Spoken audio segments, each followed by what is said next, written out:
आणि आज सकाळपासून अकोला जिल्ह्यात पावसाची संततधार सुरू आहे। जिल्ह्यातल्या अनेक भागात गेल्या काही तासांपासून पाऊस बरसतोय।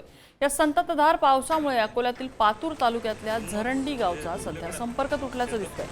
गावाला पुराच्या पाण्याने वेढा घातलाय। अनेक गावकऱ्यांच्या घरात पाणी शिरलंय, त्यामुळे मोठ्या प्रमाणात नुकसान झालेलं आहे। सरपंचांच्या घरी गावातल्या लोकांची व्यवस्था करण्यात आली असून गावात आपत्ती व्यवस्थापन पथक सज्ज झालेलं आहे।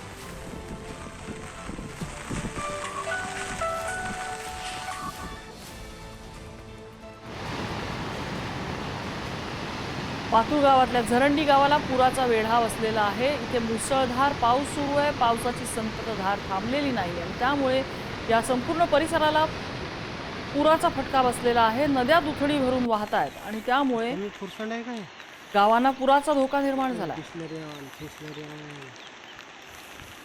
बुलढाण्याच्या मेहकर तालुक्यात पावसाचं थैमान दिसून आलंय। कांचना नदीच्या पुरात अनेक गावकरी अडकले होते। जीव वाचवण्यासाठी नागरिकांनी झाडाचा आधार घेतल्याचं दिसून आलं। झाडावर चढून बसलेल्या नागरिकांना वाचवण्यासाठी मेहकरवरनं रेस्क्यू पथक या ठिकाणी रवाना झालं। पुराच्या पाण्यात अनेक वाहनं सुद्धा अडकून पडलेली आहेत।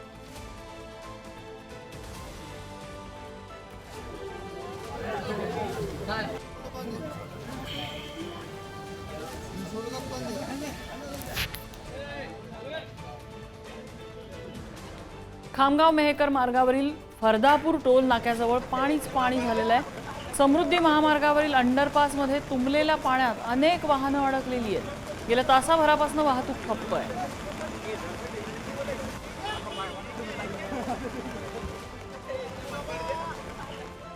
आणि वर्ध्यात पावसाचा जोर वाढल्याने यशोदा नदीला पूर आलाय। स्मशानभूमीला पुराचा विळखा बसलाय। शेडमध्ये थांबलेली 3 मुलं त्यामुळे पाण्यात अडकली होती। जिल्हा बचाव पथक आणि देवळी अग्निशमन दलाकडून या मुलांचं रेस्क्यू ऑपरेशन राबवण्यात आलं। घटनास्थळी आमदार राजेश बकाने आणि देवळीचे तहसीलदार समर्थ क्षीरसागर दाखल झाले। पावसामुळे यशोदा नदीसह नाल्यांनाही पूर आलेला आहे।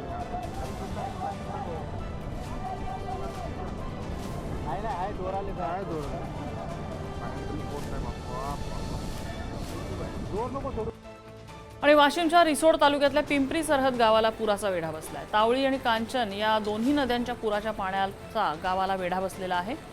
पाण्यामुळे गावकऱ्यांना गावातून बाहेर पडणं कठीण झालंय। पावसाचा जोर वाढल्यास परिस्थिती आणखी बिकट होण्याची शक्यता आहे। पुराच्या वेढ्यामुळे विद्यार्थ्यांना शाळेत जाण्यासाठी, आजारी रुग्णांना रुग्णालयात नेण्यासाठी मोठी अडचण झालेली आहे।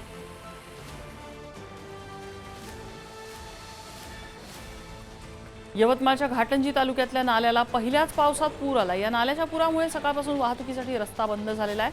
घाटंजी ते आदिलाबाद मार्गावर वाघाडी नदीच्या पुलावरून पाणी वाहत आहे, त्यामुळे अनेक गावांचा संपर्क तुटलाय।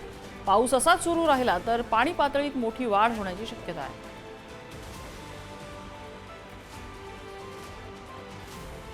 यवतमाळ जिल्ह्यात पावसाची जोरदार बॅटिंग सुरू आहे। मुसळधार पावसामुळे शेतात पाणी साचलेलं आहे। दडी मारलेल्या पावसाचं जोरदार पुनरागमन झालंय। रात्रीपासून सुरू असलेल्या पावसामुळे पेरणी मात्र वाहून गेली आहे।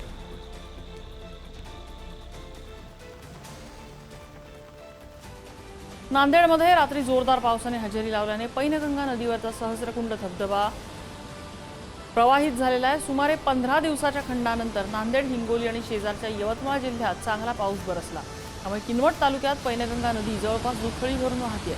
सहस्रकुंड धबधबाने त्यामुळे विक्राळ रूप प्राप्त केलेलं आहे। पर्यटकांची आता इथे गर्दी होणार असं भाकीत वर्तवलं जातं।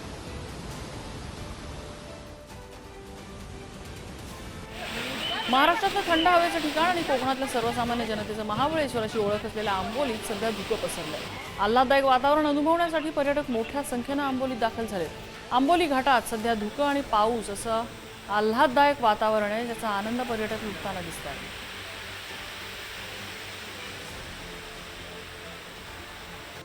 नाशिकच्या रामकुंड आणि गोदा घाटाच्या परिसरात पर्यटकांची स्टंटबाजी दिसून आली। पुराच्या पाण्यातून दुचाकी चालवत हुल्लडबाजी करताना काही तरुण दिसून आले। पुराच्या पाण्यात सेल्फी आणि फोटो सेशन करण्यासाठी पर्यटक आणि भाविकांचा अट्टाहास दिसून आला। दुतोंड्या मारुतीच्या पायापर्यंत पुराचं पाणी आलेलं आहे। सलग 8व्या दिवशी नाशिकमध्ये पूरस्थिती कायम आहे।